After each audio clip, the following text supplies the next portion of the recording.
या देवी सर्वभूतेषु मां शैलपुत्रीरूपेण संस्थिता नमस्तस्यै नमस्तस्यै नमस्तस्यै नमो नमः। ओम दुम दुर्गाय नमः। दोस्तों, आज है 22 मार्च 2023 और आज चैत्र मास की नवरात्रि का प्रथम दिन है। और नवरात्रि के प्रथम दिन कलश की स्थापना की जाती है। माँ भगवती दुर्गा के साथ सभी देवी देवताओं का आवाहन किया जाता है और माँ दुर्गा के प्रथम स्वरूप माँ शैलपुत्री की पूजा आराधना की जाती है। और नवरात्रि के पहले दिन किस प्रकार से पूजा आराधना की जाती है, कलश की स्थापना किस प्रकार से की जाती है, माँ शैलपुत्री की पूजा किस प्रकार से करनी चाहिए, ये वीडियो चैनल पर अपलोड हो चुकी है। अगर आपने अभी तक उसे नहीं देखा है तो ज़रूर देख लीजिए। और नवरात्रि में दुर्गा सप्तशती का पाठ करना भी अत्यंत ही श्रेष्ठ माना जाता है। मतलब या तो आप स्वयं से पढ़ सकते हैं या फिर आप चाहें तो सुन भी सकते हैं।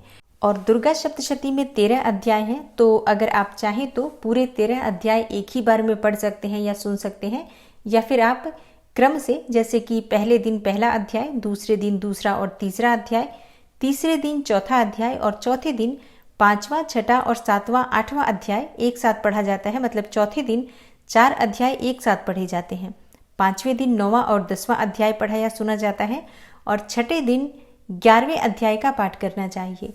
सप्तमी तिथि के दिन यानी कि नवरात्रि के 7वें दिन अध्याय 12 और 13 पढ़ा जाता है और इसी के साथ दुर्गा सप्तशती के पाठ का समापन हो जाता है। मतलब 7 दिनों में ही नवरात्रि के पाठ समाप्त किए जाते हैं। तो जिस प्रकार से क्रम से दुर्गा सप्तशती का पाठ किया जाता है, उसी प्रकार से क्रम से मैं आप लोगों को दुर्गा सप्तशती के पाठ का श्रवण भी कराने वाली हूँ। तो हर रोज आपको दुर्गा सप्तशती पाठ की वीडियो मिलेगी। सुबह आपको ये वीडियो मिल जाएगी। आप पूरे दिन में जब भी आपके पास समय हो सुन सकते हैं। तो आज नवरात्रि का पहला दिन है, इसलिए आज दुर्गा सप्तशती के पहले अध्याय का पाठ आप सुनने वाले हैं। तो माँ दुर्गा का अपने मन में ध्यान कीजिए। ओम नमः चंडिकाय इस मंत्र का उच्चारण कीजिए और पूरे भक्तिभाव से दुर्गा सप्तशती के प्रथम अध्याय का श्रवण करते हैं। इस अध्याय में मेधा ऋषि ने राजा सुरथ और समाधि को भगवती की महिमा बताते हुए मधुकैटभ के वध का वर्णन किया है। ओम नमः चंडिकाय।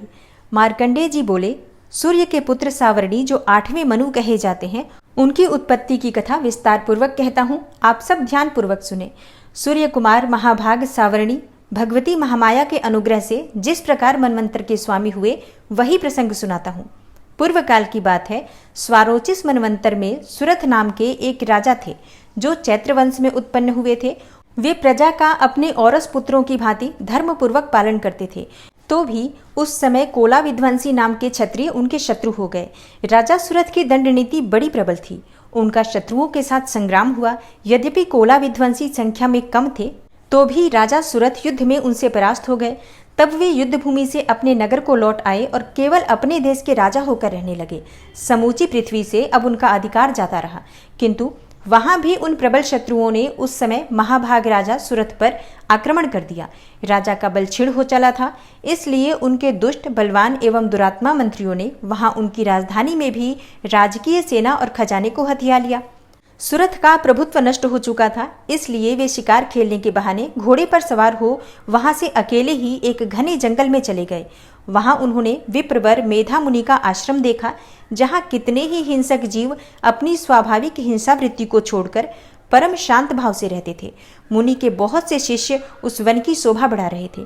वहां जाने पर मुनि ने उनका सत्कार किया और वे उन मुनि श्रेष्ठ के आश्रम पर इधर उधर विचरते हुए कुछ काल तक रहे। फिर ममता से आकृष्ट चित्त होकर वहां इस प्रकार चिंता करने लगे, पूर्व काल में मेरे पूर्वजों ने जिसका पालन किया था, वही नगर आज मुझसे रहित है। पता नहीं मेरे दुराचारी भृत्यगण उसकी धर्मपूर्वक रक्षा करते हैं या नहीं।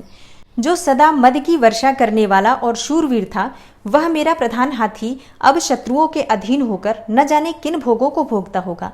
जो लोग मेरी कृपा, धन और भोजन पाने से सदा मेरे पीछे पीछे चलते थे, वे निश्चय ही अब दूसरे राजाओं का अनुसरण करते होंगे। उन अपव्ययी लोगों के द्वारा सदा खर्च होते रहने के कारण अत्यंत कष्ट से जमा किया हुआ मेरा वह खजाना खाली हो जाएगा। ये तथा और भी कई बातें राजा सुरथ निरंतर सोचते रहते थे। एक दिन उन्होंने वहां विप्रवर मेधा के आश्रम के निकट एक वैश्य को देखा और उससे पूछा, भाई तुम कौन हो? यहाँ तुम्हारे आने का कारण क्या है? तुम क्यों शोकग्रस्त और अनमने से दिखाई देते हो? राजा सुरथ का यह प्रेम पूर्वक कहा हुआ वचन सुनकर वैश्य ने विनीत भाव से उन्हें प्रणाम करके कहा, वैश्य बोला, हे राजन, मैं धनियों के कुल में उत्पन्न एक वैश्य हूँ। मेरा नाम समाधि है। मेरे दुष्ट स्त्री और पुरुषों ने धन के लोभ से मुझे घर से बाहर निकाल दिया है। मैं इस समय धन, स्त्री और पुत्रों से वंचित हूँ। मेरे विश्वसनीय बंधुओं ने मेरा ही धन लेकर मुझे दूर कर दिया है। इसलिए दुखी होकर मैं वन में चला आया हूँ। यहाँ रहकर मैं इस बात को नहीं जानता कि मेरे पुत्रों की, स्त्री की और स्वजनों की कुशल है या नहीं। इस समय घर में वे कुशल से रहते हैं अथवा उन्हें कोई कष्ट है। वे मेरे पुत्र कैसे हैं? क्या वे सदाचारी हैं अथवा दुराचारी हो गए हैं? राजा ने पूछा, जिन लोभी स्त्री पुत्र आदि ने धन के कारण तुम्हें घर से निकाल दिया, उनके प्रति तुम्हारे चित्त में इतना स्नेह का बंधन क्यों है? वैश्य बोला, आप मेरे विषय में जैसी बात कहते हैं वह सब ठीक है, किंतु क्या करूं, मेरा मन निष्ठुरता नहीं धारण करता। जिन्होंने धन के लोभ में पड़कर पिता के प्रति स्नेह, पति के प्रति प्रेम तथा आत्मीय जन के प्रति अनुराग को तिलांजलि दे मुझे घर से बाहर निकाल दिया है, उन्हीं के प्रति मेरे हृदय में इतना स्नेह है। हे महामते, गुणहीन बंधुओं के प्रति भी जो मेरा चित्त इस प्रकार से प्रेम मग्न हो रहा है, यह क्या है? इस बात को मैं जानकर भी नहीं जान पाता। उनके लिए मैं लंबी सांसें ले रहा हूँ और मेरा हृदय अत्यंत दुखित हो रहा है। उन लोगों में प्रेम का सर्वथा अभाव है, तो भी उनके प्रति जो मेरा मन निष्ठुर नहीं हो पाता, उसके लिए क्या करूं? मार्कंडेय जी कहते हैं, हे ब्रह्मन, तदनंतर राजाओं में श्रेष्ठ सुरथ और वह समाधि नामक वैश्य दोनों साथ साथ मेधा मुनि की सेवा में उपस्थित हुए और उनके साथ यथा योग्य न्यायानुकूल विनयपूर्ण बर्ताव करके बैठे। तत्पश्चात वैश्य और राजा ने कुछ वार्तालाप आरंभ किया। राजा ने कहा, हे भगवान, मैं आपसे एक बात पूछना चाहता हूँ, उसे बताइए। मेरा चित्त अपने अधीन न होने के कारण वह बात मेरे मन को बहुत अधिक दुख देती है। जो राज्य मेरे हाथ से चला गया है, उसमें और उसके संपूर्ण अंगों में मेरी ममता बनी हुई है। हे मुनिश्रेष्ठ, यह जानते हुए भी कि अब वह मेरा नहीं है, अज्ञानी की भांति मुझे उसके लिए दुख क्यों होता है? यह क्या है? इधर यह वैश्य भी घर से अपमानित होकर आया है। इसके पुत्र, स्त्री और भृत्यों ने इसे छोड़ दिया है। स्वजनों ने भी इसका परित्याग कर दिया है, तो भी वह उनके प्रति अत्यंत हार्दिक स्नेह रखता है। इस प्रकार यह तथा मैं दोनों ही बहुत दुखी हैं। जिसमें प्रत्यक्ष दोष देखा गया है, उस विषय के लिए भी हमारे मन में ममता जनित आकर्षण पैदा हो रहा है। हे महाभाग, हम दोनों समझदार हैं, तो भी हम में जो मोह पैदा हुआ है, यह क्या है? विवेक शून्य पुरुष की भांति मुझमें और इसमें भी यह मूढ़ता प्रत्यक्ष दिखाई देती है। तब ऋषि बोले, हे महाभाग, विषय मार्ग का ज्ञान सब जीवों को है। इसी प्रकार विषय भी सबके लिए अलग अलग है। कुछ प्राणी दिन में नहीं देखते और दूसरे रात में ही नहीं देखते, तथा कुछ जीव ऐसे हैं जो दिन और रात्रि में भी बराबर ही देखते हैं। यह ठीक है कि मनुष्य समझदार होते हैं, किंतु केवल वे ही ऐसे नहीं होते। पशु, पक्षी और मृग आदि सभी प्राणी समझदार होते हैं। मनुष्यों की समझ भी वैसी ही होती है जैसी उन मृग और पक्षियों की होती है, तथा जैसी मनुष्यों की होती है वैसी ही मृग, पक्षी आदि की भी होती है। यह तथा अन्य बातें भी प्रायः दोनों में ही समान है। समझ होने पर भी इन पक्षियों को तो देखो, ये स्वयं भूख से पीड़ित होते हुए भी मोहवश बच्चों की चोंच में कितने चाव से अन्न के दाने डाल रहे हैं। हे नरश्रेष्ठ, क्या तुम नहीं देखते कि ये मनुष्य समझदार होते हुए भी लोभवश अपने किए हुए उपकार का बदला पाने के लिए पुत्रों की अभिलाषा करते हैं? यद्यपि उनमें समझ की कमी नहीं है, तथापि वे संसार की स्थिति, जन्म मरण की परंपरा बनाए रखने वाले भगवती महामाया के प्रभाव द्वारा ममतामय भंवर से युक्त मोह के गहरे गर्त में गिराए गए हैं। इसलिए इसमें आश्चर्य नहीं करना चाहिए। जगदीश्वर भगवान विष्णु की योग निद्रा रूपा जो भगवती महामाया है, उन्हीं से यह जगत मोहित हो रहा है। वे भगवती महामाया देवी ज्ञानियों के भी चित्त को बलपूर्वक खींचकर मोह में डाल देती हैं। वे ही इस संपूर्ण चराचर जगत की सृष्टि करती हैं, तथा वे ही प्रसन्न होने पर मनुष्यों को मुक्ति के लिए वरदान देती हैं। वे ही पराविद्या, संसार बंधन और मोक्ष की हेतुभूता सनातनी देवी तथा संपूर्ण ईश्वरों की भी अधीश्वरी हैं। राजा ने पूछा, हे भगवान, जिन्हें आप महामाया कहते हैं, ये देवी कौन है? ब्रह्मन, उनका आविर्भाव कैसे हुआ तथा उनके चरित्र कौन कौन हैं? ब्रह्मवेताओं में श्रेष्ठ महर्षि उन देवी का जैसा प्रभाव हो, जैसा स्वरूप हो और जिस प्रकार प्रादुर्भाव हुआ हो, वह सब मैं आपके मुख से सुनना चाहता हूँ। तब ऋषि बोले, हे राजन, वास्तव में तो ये देवी नित्य स्वरूपा ही है। संपूर्ण जगत उन्हीं का रूप है तथा उन्होंने समस्त विश्व को व्याप्त कर रखा है। तथापि उनका प्राकट्य अनेक प्रकार से होता है, वह मुझसे सुनो। यद्यपि वे नित्य और अजन्मा है, तथापि जब देवताओं का कार्य सिद्ध करने के लिए प्रकट होती हैं, उस समय लोक में उत्पन्न हुई कहलाती हैं।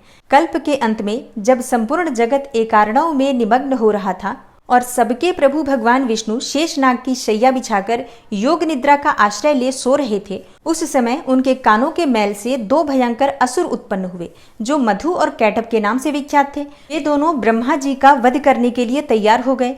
भगवान विष्णु के नाभि कमल में विराजमान प्रजापति ब्रह्मा जी ने जब उन दोनों भयानक असुरों को अपने पास आया और भगवान को सोया हुआ देखा, तब एकाग्र चित्त होकर उन्होंने भगवान विष्णु को जगाने के लिए उनके नेत्रों में निवास करने वाली योग निद्रा का स्तवन आरंभ किया, जो इस विश्व की अधीश्वरी, जगत को धारण करने वाली, संसार का पालन और संहार करने वाली तथा तेजः स्वरूपा भगवान विष्णु की अनुपम शक्ति है।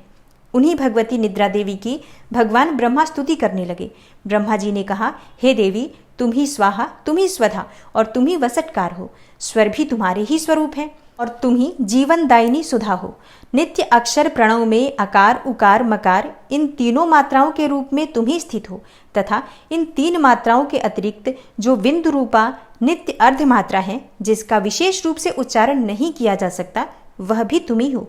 हे देवी, तुम ही संध्या, सावित्री तथा परम जननी हो। हे देवी, तुम ही इस विश्व ब्रह्मांड को धारण करती हो। तुमसे ही इस जगत की सृष्टि होती है, तुम ही से इसका पालन होता है और सदा तुम ही कल्प के अंत में सबको अपना ग्रास बना लेती हो। हे जगन्मयी देवी, इस जगत की उत्पत्ति के समय तुम सृष्टि रूपा हो, पालन काल में स्थिति रूपा हो तथा कल्पांत के समय संहार रूप धारण करने वाली हो। तुम ही महाविद्या, महामाया, महामेधा, महास्मृति, महामोह रूपा महादेवी और महासुरी हो और तुम ही तीनों गुणों को उत्पन्न करने वाली सबकी प्रकृति हो। भयंकर काल रात्रि, महारात्रि और मोह रात्रि भी तुम ही हो। तुम ही श्रीम, तुम ही ईश्वरी, तुम ही ह्रीम और तुम ही बोध स्वरूपा बुद्धि हो। लज्जा, पुष्टि, तुष्टि, शांति और क्षमा भी तुम ही हो। तुम खड्ग धारिणी, शूल धारिणी, घोर रूपा तथा गदा, चक्र, शंख और धनुष धारण करने वाली हो। बाण, भुशुंडी और परिघ ये भी तुम्हारे अस्त्र हैं। तुम सौम्य और सौम्यतर हो। इतना ही नहीं, जितने भी सौम्य एवं सुंदर पदार्थ हैं, उन सबकी अपेक्षा तुम अत्यधिक सुंदरी हो। पर और अपर, सबसे परे रहने वाली परमेश्वरी तुम ही हो। हे सर्वस्वरूपे देवी, कहीं भी सत असत रूप जो कुछ वस्तुएं हैं और उन सबकी जो शक्ति है, वह तुम ही हो। ऐसी अवस्था में तुम्हारी स्तुति क्या हो सकती है? जो इस जगत की सृष्टि, पालन और संहार करते हैं, उन भगवान को भी जब तुमने निद्रा के अधीन कर दिया है, तब तुम्हारी स्तुति करने में यहाँ कौन समर्थ हो सकता है? मुझको, भगवान शंकर को तथा भगवान विष्णु को भी तुमने ही शरीर धारण कराया है, अतः तुम्हारी स्तुति करने की शक्ति किसमें है? हे देवी, तुम तो अपने इन उदार प्रभावों से ही प्रशंसित हो। ये जो दोनों दुर्धर असुर मधु और कैटभ हैं, इनको मोह में डाल दो और जगदीश्वर भगवान विष्णु को शीघ्र ही जगा दो और इसके साथ ही इनके भीतर इन दोनों महान असुरों को मार डालने की बुद्धि उत्पन्न कर दो। तब ऋषि कहते हैं, हे राजन, जब ब्रह्मा जी ने वहां मधु और कैटभ को मारने के उद्देश्य से भगवान विष्णु को जगाने के लिए तमोगुण की अधिष्ठात्री देवी योग निद्रा की इस प्रकार स्तुति की, तब वे भगवान के नेत्र, मुख, नासिका, बाहु, हृदय और वक्षस्थल से निकलकर अव्यक्त जन्मा ब्रह्मा जी की दृष्टि के समक्ष खड़ी हो गई। योग निद्रा से मुक्त होने पर जगत के स्वामी भगवान जनार्दन उस एकारणव के जल में शेषनाग की सैया से जाग उठे। फिर उन्होंने उन दोनों असुरों को देखा। वे दुरात्मा मधु और कैटभ अत्यंत बलवान तथा पराक्रमी थे। वे क्रोध से लाल आंखें किए ब्रह्मा जी को खा जाने के लिए उद्योग कर रहे थे। तब भगवान श्री हरि ने उठकर उन दोनों के साथ 5000 वर्षों तक केवल बाहु युद्ध किया। वे दोनों भी अत्यंत बल के कारण उन्मत्त हो रहे थे।